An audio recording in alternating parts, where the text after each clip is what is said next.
two elements, an alkali metal labeled X and a halogen labeled Z, form a compound. Which of the following claims is most valid about the compound? And then we have basically like a multiple choice, A through D. Will the compound have a formula X2Z? Is it a metallic solid? Does it contain ionic bonds? Or does it contain polar covalent bonds? All right, well, let's see.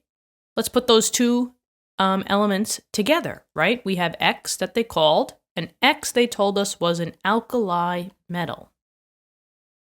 Now, since they're giving us descriptions as to what the actual properties of the metal is, we could start giving more information.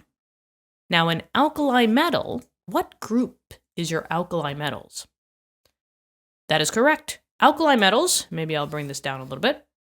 Alkali metals are in group 1. It's the first group of the periodic table. It's either group 1 or they call it 1A, but it's the first group. So, if it's the first group, this is from past units, right? Making ionic compounds or making compounds in general. We have a metal, group 1, that charge is a +1. Now, let's go to the halogen. They do say that the halogen is labeled Z, and where are your halogens on the periodic table? Yes, you are absolutely correct. It is group 17, or it is known as 7A. So we could say 7A, which is group 17, if you're doing the big numbers. It's basically the second to last group from the right-hand side, right next to the noble gases. So, what's the charge of halogens? Yeah, -1s. So, when I have a halogen coming together with an alkali metal, I have direct charges. And keep in mind that I do have a metal plus a nonmetal.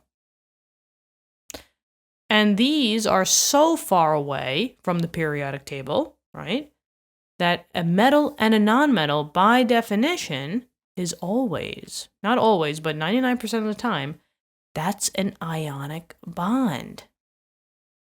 And ionic bonds have direct positives and direct negatives.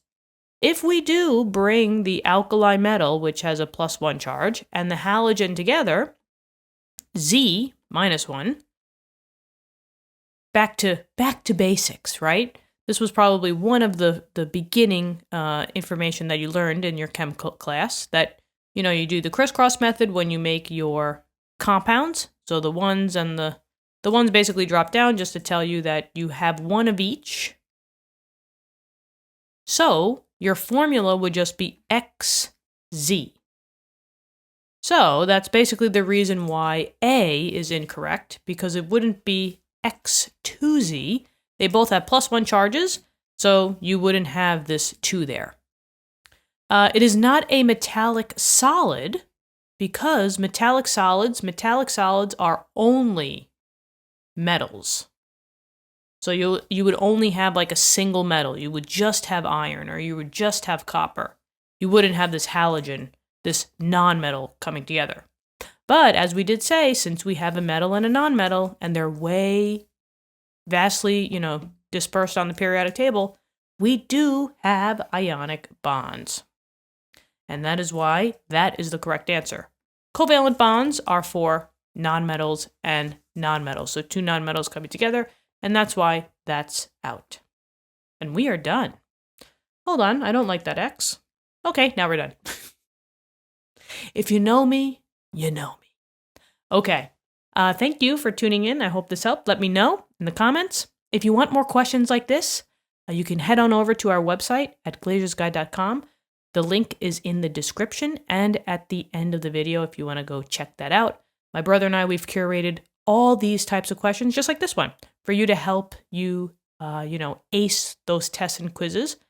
So go on, check it out. It's pretty fun, and we get to hang out together, right? It's just the two of us, my brother and I. So everything that we put out for you guys, it's only just us. So we make the questions, we make the videos, and it's a fun experience. So thanks for hanging out with us, and I hope you have a great day. Here comes the outro music, which I hope you like. And yeah, I'll see you around. Bye-bye.